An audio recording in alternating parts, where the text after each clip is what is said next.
Welcome to Engagement Fundraising, where you'll learn how busy fundraisers like you are generating more major and planned gifts at lower costs. Brought to you by iMarketSmart.com. Be the fundraiser you always wanted to be. Learn more at iMarketSmart.com. Also, coming soon, the Engagement Fundraising book. Learn more at EngagementFundraisingBook.com. Tim, we have a very special guest today. We do. We have an engagement fundraiser in action. This is so mysterious. We don't have that many guests on the air. Don't say anything yet, guest. Okay, I'll spill the beans. It's Bono! Yes, from U2. Yay! Yay! Not really. It's not Bono, huh? It's Erin Troia. Yay! We're so happy to have you here. So we have Erin Troia. Yeah. What organization are you from, Erin? So I work for the University of Denver. My role is the engagement lead for the Southeast region in a new regional program that the university launched on April 1st. Cool. New program. New fundraiser. Yeah. That means you're jumping into this job. You don't know everybody. You don't know all the donors on your list. No. Yeah. Let's just jump right in. Oh, hold on. Before we jump right into it, I have so many questions. Well, the first thing, I believe, Erin, you've been reading a new book. I have. Yeah. So what's this book? Tell us about this book that we've never heard of. It's a great book by a really, really smart guy called Engagement Fundraising. And it talks about a new perspective on our work that really, for years and years, we've been doing this work a certain way. I've been in fundraising for 20 years in different capacities. And we've been doing it a certain way. You get a prospect list, you call and call and call and call and call. You try to get people to move up a proverbial pyramid. And this really takes the paradigm and says, hey, wait a second, is this really working? And so that's what it talks about. And it's awesome. And so I'm starting to apply it and I'm pretty excited. Wow, fireworks, cartoons, clowns, balloons, cotton candy. This is terrific. I have one fan. Yeah, this is great. One. You got the one. I'm so excited. Thank you. She read the whole book too, it sounds like. I did. I took notes. I have highlights and little stickies and all sorts of things. I put a lot of pictures in it because I thought that would make it easier, This is great. So, Erin, you read the book. Now, you're not like a newbie here, though. You're an experienced fundraiser. You've been to conferences. You've read all the books. Am I right? Yeah. And I was a consultant for 10 years. I know. It was even more fun. Okay, and cool. A lot of what you were saying, interestingly, were my arguments back. So even when I was doing my spiels and giving my canned PowerPoint presentations, I always would try to find that twist about, is this really working? So what I was reading was so powerful to me because it was what my intuition or what I'd kind of thought along the way. And I was like, wow, someone else thinks the same way. And so I left consulting in April when I joined the team at Denver. So this has been sort of this interesting anthropological experiment into what it feels like to be back in the field. So that's super cool. Okay, now I'm getting a clearer picture. A lot of the old orthodoxies, the traditions, were pretty much baked in, but you always had this feeling that it just wasn't quite right, or at least not for today, 2018. Right. I have to give you a lot of credit because you get this new job, you get this new book, it all resonates, and instead of falling back on what you've always been told to do, even though it wasn't working, many people less courageous would have just thought, well, I don't want to take a chance. I'll just do it the way I've always been doing it. But you did exactly the opposite. Why? I thought, well, this is really frustrating. I mean, I'd sit down at my desk and I'd look at my list and I'd just send email after email after email. And it was super depressing. And I kept thinking, Denver has this cool story. They're doing lots of interesting things on campus. Every alum I've met so far kind of has that funky Colorado vibe, even in the punched up DC area. I thought, well, you know what? What's the worst thing that can happen? I send something different or I reach out in a different way and people don't respond. They're not responding now. This is fascinating, but you also, I mean, as much as I'm saying that you're courageous, you didn't just like take your whole list and just like, boom, okay, I'm just going to do it this way. You tested the waters a little bit, right? I did. So we have 2,500 good email addresses, give or take, in the DC metro region for the university. And my job's in overall engagement. So that's events, it's creating network, it's annual fund, it's all of those things. So it's really taking what traditionally would be the middle of the pyramid and working with it.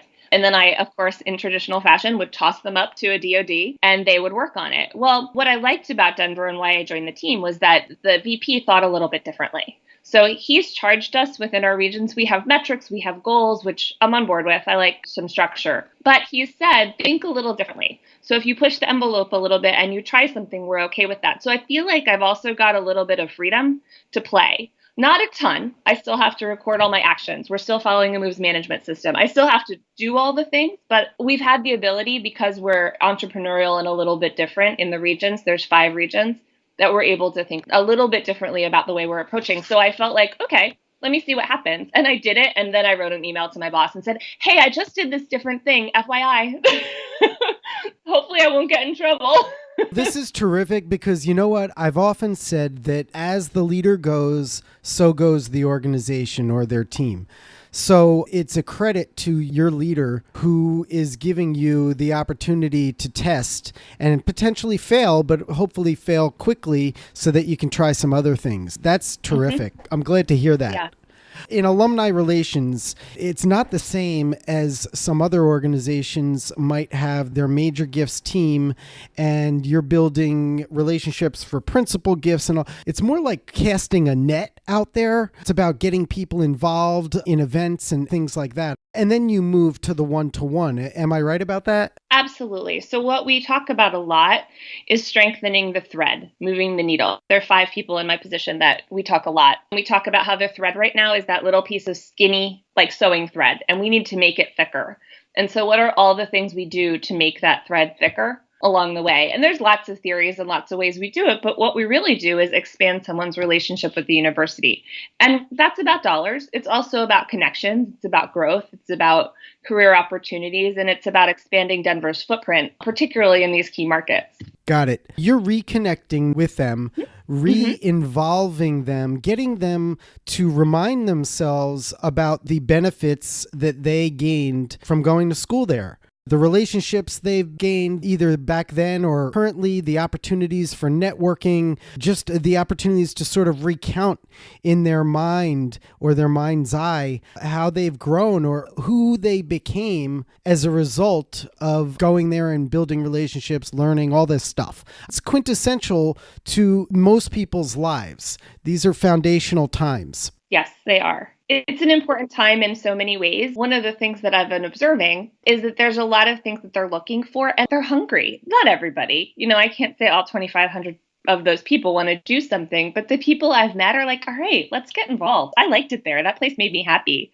But I keep thinking about you in a line. It said, every single donor is as unique as a mixed up Rubik's Cube. And so as I've been going into meetings, I've been thinking about that. How is this person different and what questions do I need to ask so they feel like they're telling their story? When it comes to giving, I can't say these are all our programs, give to one or give to the Chancellor's Fund because that's the most important. What I'm finding is that giving that way doesn't feel good. And I think giving in philanthropy feels awesome. I love giving money away. If I was Bono and I could give away more money, I would do that. But what we're trying to think about when we have these conversations, or what at least I'm doing, is thinking, okay, you're really interested in, let's say, doing food banks. Denver has a food bank on campus for kids who can't afford fresh food. Well, let me find you a way to be excited about that. Instead of just saying, here are all the opportunities, go make a gift. That doesn't feel good. That's brilliant. Brilliant! Someone read my book and we're connecting. Wow, we're like stars in the universe. Yeah, you're thinking about the donor for once. It's great. Yeah. This is awesome. This episode is brought to you by us here at MarketSmart and the Engagement Fundraising book, releasing September 18th. The time has come. Feeling like your job is getting harder because donor expectations have changed and competition for the charitable dollar is growing? Finding that the old orthodoxies and conventions espoused by so-called experts in online echo chambers and at conferences don't work anymore?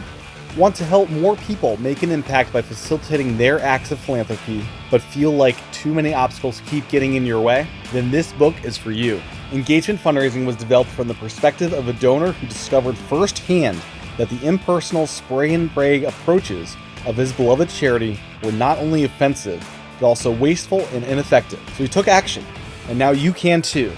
With Engagement Fundraising, you can be the fundraiser you always wanted to be, helping wealthy and legacy-minded individuals find meaning in their lives through giving to support your mission. The key is in leveraging smart strategies and powerful technologies to engage them in ways that deliver value and make them feel good. Try engagement fundraising, and the results will speak for themselves. Learn more at engagementfundraisingbook.com. Engagement Fundraising releases September 18th. Once again, learn more at engagementfundraisingbook.com. Now, back to the episode.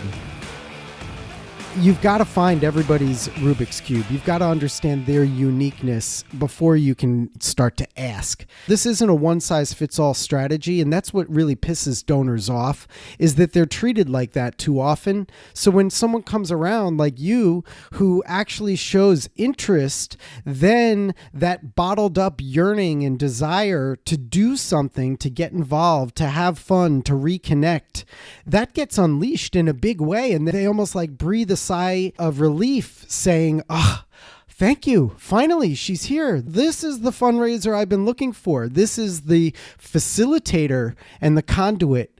It doesn't even resonate to them because when you're off course and it's not right, then they look at you and they're like, okay, she's a fundraiser. But when it connects and it's right, it's just so natural. And they don't even think of you as anything but that warm connection that makes them feel good. Yep. I'm leaving meetings now with this different approach. And I've always enjoyed meeting people. That's part of why I love this job. And that curiosity sense, I think, is part of what makes a good fundraiser or a good alumni relations professional or basically anything. But in this field in particular, that sense of curiosity is really important. I had this meeting last week. I didn't know what I was going to walk into. She kind of canceled on me a few times, but I just kept saying, we connected. I really want to talk to you. I want to hear your story. She was one of the first 3 African-American women in her law school class. She was one of the lead fundraisers for the African-American Museum in DC. Fascinating woman. We had 2 hours at lunch. I almost missed my train going home. She was amazing. And at the end, I wrote her a note and I said, glad we finally connected. Here are the 5 things you asked me for that I promised you. I look forward to catching up in the near future to pursue XYZ, as we discussed. And so she wrote me back and she said, it was a delightful conversation. Lunch flew by. I'm so glad you were persistent in meeting with me. And it felt so good. It was such a great way to end the week, as opposed to feeling like I was just churning. Yeah, it's comfort. How did you even get these meetings? Because now you're flooded with meetings. You were telling us that it didn't work before and now it's working. So what is all this? So I was sending email after email and I was doing the traditional newsletter with your events and blah, blah, blah, blah, blah. So I have some fun stats for you. So that group, I sent 2,500 emails. They were delivered. We had a 30% open rate, fine, whatever those numbers mean. And 23 people clicked on links. Now I had a ton of links in there. I had register for this, and here's some career services information, and here's my email, all that stuff. So hold on a second, because I gotta get into some market smart speak, so to speak. Okay, I knew you were gonna say this. Yeah, I was waiting. Let me get in here and just make sure that people understand some baselines about like email marketing. And this is, first of all, fascinating because when I first started getting into this and talking to fundraisers, they were like, well, our donors don't use emails. And, stuff like that. And I was like, oh my God, I want to pound my face with a brick. But you used email. Let's talk about email and talk about deliveries. You got 2,500 emails. If they're good emails, you're going to get like 2,400 deliver because sometimes they just bounce, the mailbox full. You got a lot of them to deliver, right? Mm-hmm. Okay. Yeah. And this is my 3rd or 4th use of this list. Mm-hmm. It's the people with a good email and a 50-mile radius who haven't asked to be removed from communication. So kind of traditional list. And did people opt out? Did you get a lot of opt-outs on that one? Yep. There were about 15 opt-outs. And this was the 2nd or 3rd time utilizing this list. So this is my 3rd round. I did one in May, one in June, and one in July. Like most places, I did my monthly newsletter. Okay. That is kind of a high amount of opt-outs, especially if it's like your 3rd time emailing them. Yeah.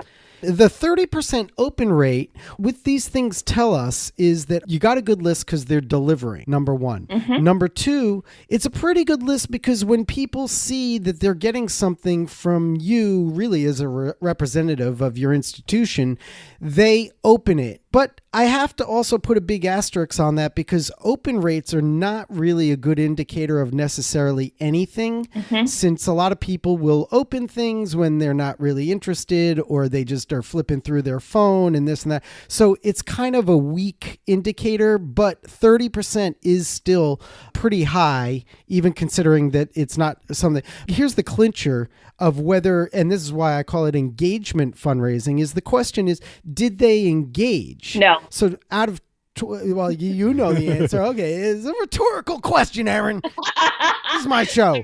Okay. So 23 out of like 2,400 that delivered is just absolutely awful. No offense. I mean, you know it sucks. None taken. Yeah. Right. But this is what the traditional means is. This is, well, we sent them the information. It's a one-way conversation. We did that. I'm going to tell you what I think you should hear about and all that kind of stuff, right? Yep. 23 people. And how many appointments did you get from that? Oh, none. I mean, And I had my email. None. No appointment. She said none. It's 0.9%. Yeah. So she got 0.9% of people who clicked. So basically, a tree fell in the woods and nobody heard it. Pretty much. And the email took me 5 hours to put together using the system. Wow. Right? Wow. What does that cost the institution? Let's not talk about that. Okay. Yeah, because you're a highly paid individual. You're a professional. Yeah. Maybe It's not bad. that highly paid, but but still. It's, Let's not go down that road. that's not, fundraisers are not like, musicians and basketball players. Okay. But you spent half your day on this email. I did. Yeah. Erin, this sucks. Yeah, I know. It's so demoralizing. Okay, but you did that twice, did you say? I did it 3 times. Yep. May, June, and July. May, June, July. Then you get the engagement fundraising book. You got an advance copy because you're my friend. Yep. I'm very special. Yay. Okay, Yay. And you actually read the book. I did. That's fantastic. And then tell us what happened. What did you do? What did you change? What did you do? Got to the chapter about the newsletter being different. Thinking about care and concern, thinking about a low hurdle to get involved, all that stuff. And so I said, okay, of this list, who have I been assigned to in some fashion in the system? So who's sort of my working pool? And in a normal fashion, that's 150 to 200 people. Very normal for my scope and what I have on my plate. So I sent it to 140, 135 were delivered, 75 people opened, so 52% open rate. Again, we just talked about that. But 21 people clicked. So almost the same number of clicks. And here's what was in it. So first, I personalized it so it had their name in it. It was from my email, not from the generic email for our region. And I said, hey, we're so excited to be here. If I haven't gotten a chance to meet you, I want to hear from you. I'd love your feedback. Here's a survey. And I didn't do a fancy survey tool. I just threw in a Google survey. Here's a survey, 5 questions, simple. What are you looking for? What do you like to do? What are the top things you want to see from DU? A lot of drop downs, a lot of check boxes, so it was easy to take, and then a place for them to share comments. I also included a link to my calendar, a Calendly link, so people could sign up for appointments, either one of 2 things, either a lunch or I've been very clear, my treat, I want to hear from you, or a 30-minute Zoom call if you want to just chat about whatever you want to talk about. And then a story about something cool that was happening. A set of alums who had done sort of a really cool food project in Denver, linking back to show off some alums. And then a link actually to the old email that had an HTML link that said, here's the email that I sent out a couple weeks ago with some event information if you want it. So it was all about, I want to hear from you. I want to make this easy. I stole language from your book around the calendar. Please find a time that works for you. I gave them something. I just tried it. It took me about an hour and a half to put together. It was super easy peasy. I made it colorful and friendly and, mobile friendly, all the things we're supposed to do. 11 people clicked on my calendar and I got 6 meetings from that in about a day. Okay. And this was, you mentioned colorful, so a little design. It wasn't a plain text email? Okay. A little bit. It was not, no. Very simple design. Okay. So super easy to open, not crazy, on purpose. And I tested it. I sent it to my husband who has like a phone from 1942 and said, hey, Can you read this? All that kind of stuff. Do the links work? And yeah, people are clicking on it. And the people who I'm meeting with are now substantive good meetings, which was also really helpful. So they're not just meetings where I either badgered someone into it or they felt bad or someone told them they had to. I've left 2 of them I've had so far. I have 4 more. Have said at the end, what can I do for you? What do you need from me? How can I get involved? Oh, they said this to you. They said that to me. Yeah, this is what I call self-solicitation. Whew. And that's in the book, but this is where people step up when they realize that there's a need. It's funny because people are always talking in the fundraising sector. There's a lot of discussion about the ask. Mm-hmm. There's all kinds of webinars and people will sell these webinars and, they're very expensive and training sessions about asking, right? The ask is like 1/10% of everything. Yes. And in many cases, it's not even necessary. And I'll tell you this is the same in sales. I always tell my team, first of all, we don't have salespeople. We call them solutionists because I don't like the idea of the pressure that's put on the salesperson or the buyer. So we're all just here trying to solve problems. So we call them solutionists.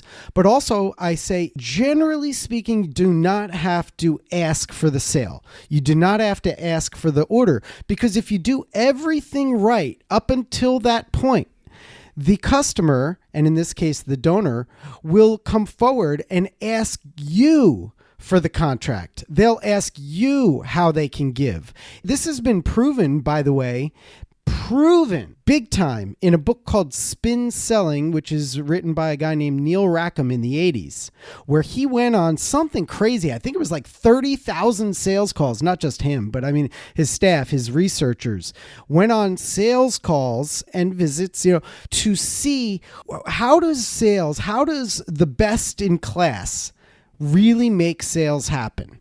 And it doesn't happen because of the ask or the close, as they call it in sales. It happens because of what you do every minute up until that point. And then people often self-solicit. So I think there's way too much emphasis put on discussion about the so-called ask. And it makes a lot of fundraisers very nervous and anxious. It puts too much pressure on everything. The real trick is am I going on a rant? Yes, I'm going on a rant. The real trick is to provide value, ask questions, match opportunities, all that. Listen, be concerned, be considerate. What do you think of all that, Erin? I think that's so true. I love the idea of just paying attention and making someone feel heard. Because at the end of the day, as human beings, don't we really just want to feel valued, like we matter, like we're part of something? And how you figure that out is by listening.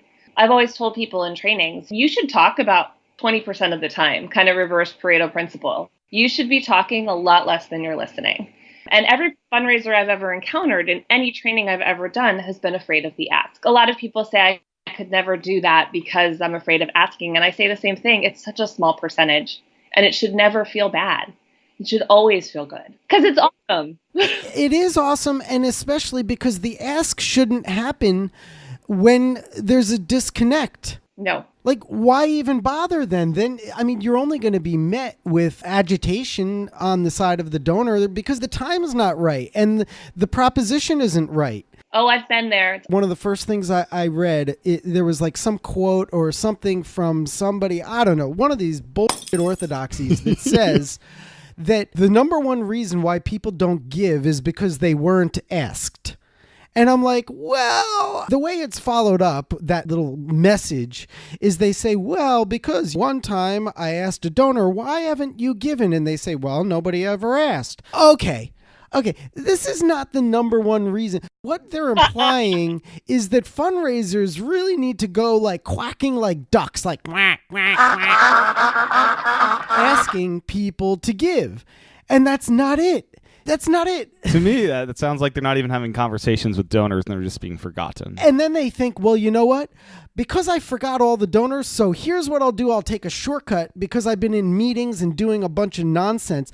Now I'm going to take a shortcut and I'm just going to ask everybody. Quack, quack, quack, quack, quack. And it doesn't work. Right. Like fiscal year end. Like just call your whole list. That is not going to work. No one cares that it's June 30th except for us. Nobody. And leadership does this all the time. The thing that drives me nuts is that unfortunately they're the bosses, and I don't think they have any idea that the ask isn't that important, that it's all about engagement. It's all about empathy. It's all about alignment. It's all about relationship, trust, confidence, all these things that are common sense, but that are not all that common. Sad. It Very is sad. sad. Super sad. Super sad, Tim. It is. It's sad.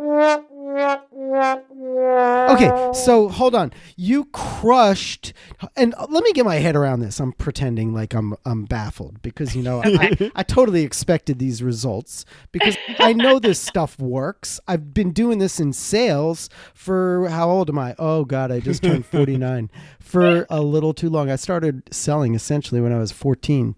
How about that? It's been a long friggin' time. Yeah. But I know that this stuff works, and you essentially saved like 2,300 people from badgering. Yeah. That's awesome. That's awesome. Yep. Why badger them if they're not interested? You got to, the next though is to maybe go further down the list with this new approach. You're pretty busy though now. You got 6 meetings. I mean, that's pretty good. Huh. And I'm also taking the conversations and then turning them to other things. So both women expressed what they'd be interested in. So what can we do for you? I did not talk about a gift at that point. What I said was, let's think about the best way to engage and involve you so you feel connected. Yeah. And then we can talk about giving later. Let's talk about what we can do to engage you. And so I went back to my team and I said, hey, I just met with my 3-person team here in DC. And I said, I just met with these great ladies and here's some of what we heard. And so we're putting together a really strategic panel that emphasizes what they're good at. And so I reached out to them and I said, would you be interested in sharing your story with some other alumni? Here's a date. Here's when it is. Let's get that on the calendar. Would you also be interested in being part of XYZ? So I gave them a couple options. They picked their option to keep them involved and engaged. And when calendar year comes, I'll share with them, hey, I noticed this great program at DU aligns very much with what you and I talked about.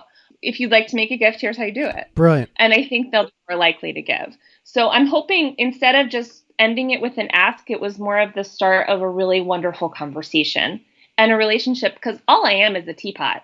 My job is not to be DU to them. My job is to create that lean back to campus, to give them that space, because I won't be in this job forever. Fundraising turnover is 18 months and it's getting shorter. I have no intention of leaving in 18 months, just to be clear.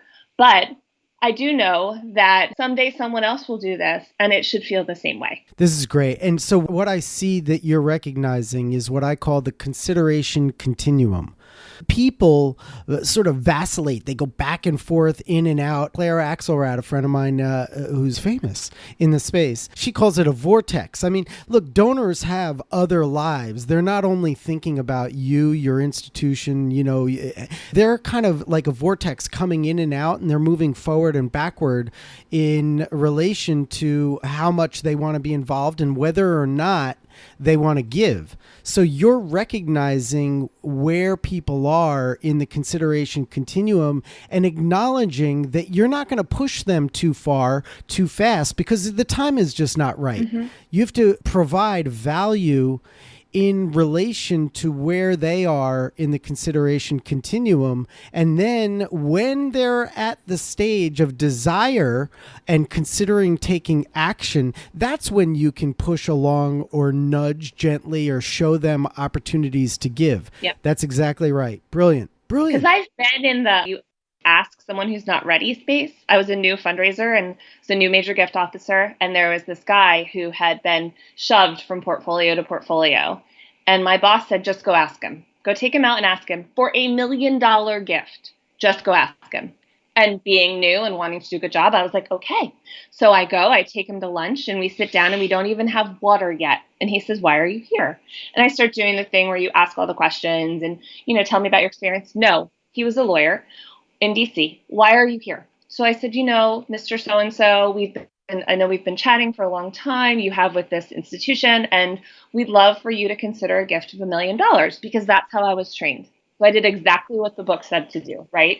All my training, all the things that I'd been taught, and he laughed in my face, and I had to have lunch with him. It was awful. I got outside. I got through the lunch. We had lunch. He made me pay for it after all that. And I sat on the curb after he walked away and burst into tears. Oh. And no one ever should have put me in that position. And I wouldn't do that now. I wouldn't cry now. I was in my 20s. Yeah. Things have changed. But yeah, I should never have asked him. And it probably alienated him. I think he ended up giving about 10 grand when all was said and done, far below his capacity, quote unquote. But we didn't do what we were supposed to do. We didn't engage him. We didn't think about what he wanted. We didn't do any of those things. And he was probably pretty offended by the fact that even though he could afford to give that based on quote unquote research, I had no business asking for that money. And it made me miserable and him. It's funny. I have a blog post. It's about how uncomfortable I am with these target ask amounts. I mean, what a crock of crap.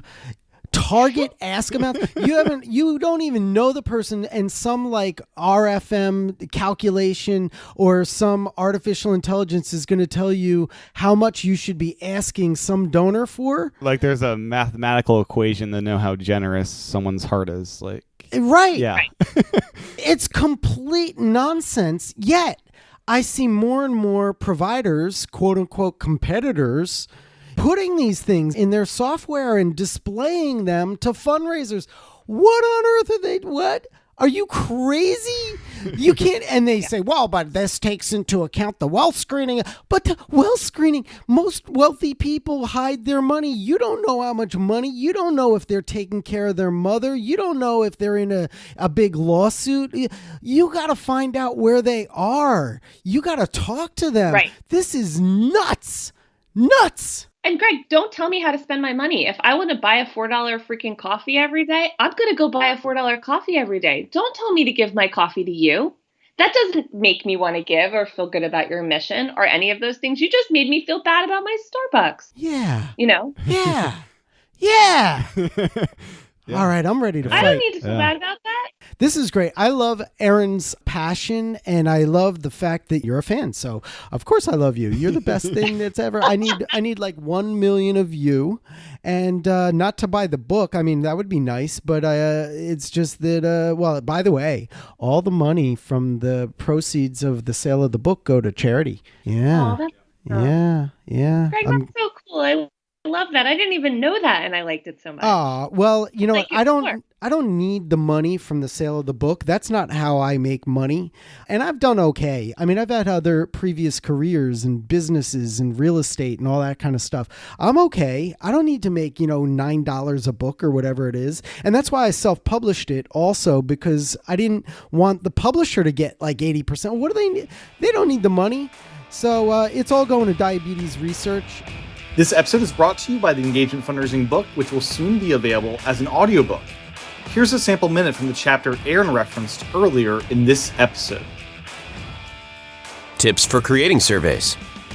Surveys work. They've worked since 800 AD, when many believe Charles the Great conducted the first survey to understand crucial issues in his kingdom, and they work now. The reason surveys are so beneficial is that they provide feedback to help you adjust and course correct. With the appropriate feedback, you can prioritize and craft your marketing efforts so that you can be more donor-centric. Supporters like surveys. They want to be engaged, involved, and feel like their input counts. If done correctly, a survey will make your donors feel valued and give your nonprofit numerous benefits, such as raising more money, identifying your 80-20, finding volunteers or new major donors, recruiting board members, monitoring trends, and uncovering previously hidden planned gifts, among others. If surveys are good for your charity and good for your donors, what's stopping you? Don't know what questions to ask or what words work best? Don't know how to design a survey? Don't have the technological capability? Don't worry. If you want to get the most out of your survey efforts, follow these tips. Get those tips for creating your killer survey and much more when Engagement Fundraising launches on September 18th. Learn more at engagementfundraisingbook.com. Now, back to the episode. What have we learned from Erin? Erin, what do you think? What do you think you're going to do next? What's your next step? So I think I'm going to take the people who clicked on something or took a look at something, so indicated that they had some interest by, clicking. And I'm going to think about who they are and where they're at, do a little digging on the public sites like LinkedIn, and say, hey, I'd love a chance to meet with you. Those who have already connected, I want to continue their webs. And then the rest of the list, I want to continue to find ways to engage them in a way that feels good. And so I think part of that is understanding who I'm talking to. You talk about that, about the tendrils and all of those things, but I think it's taking my time and creating impactful conversations instead of just blasting. Those things still need to happen. We have a Nats game we want people to go to, and that's okay. Inviting people to things is fine. And I don't think I can get away with changing the paradigm completely all by myself here in my little regional office. But what I can do is take a little bit more care and concern in the people that I'm talking to. So that's what I'm working on. Okay, so, and I have to mention, like, you don't even use our software, so you can't see where they click online. You can't see what pages they're looking at, what videos they. Nope. You're not a customer, are you? No? Nope, I'm not a customer. Oh, hold on. That's a problem. No. This is a problem. Let's work on that. One thing at a time, though, right? Yeah. One thing at a time. Okay, so that's cool. I mean, this is great because it actually proves that you don't have to be a customer of ours. Although, I could plug our software, is that it makes everything easier. So you don't have to spend the hours doing the work that you did. All you have to do really is look in the dashboard and call the donors. Yep, that'd be awesome. But if you don't have the interest in calling us yet, or you don't have a budget, so you're afraid to call us, for whatever reason, if you're not a customer of MarketSmart, you can still get excellent results with engagement fundraising, is basically what we're learning. Is that right? Absolutely. Yeah, absolutely. And I think that the more we do stuff like this, the more we have a case to bring to the people who are at the top levels to make better choices. When we can show them, hey, this was my click-through rate, and here's what happened. I was talking to someone this morning because I also coach fundraisers to not hate their jobs on the side. That's my side fun thing that I do. Then I was talking to someone this morning, and we were talking about how to manage up some information. And I said, what he needs to hear is it in an academic context. So if you're trying to think through, I want to be able to share this with my higher ups. I think this is a worthwhile investment. We were talking about what this particular friend of mine needs to do to be able to shift something that's happening at his institution. And so how do you couch it in a way that your folks need to hear?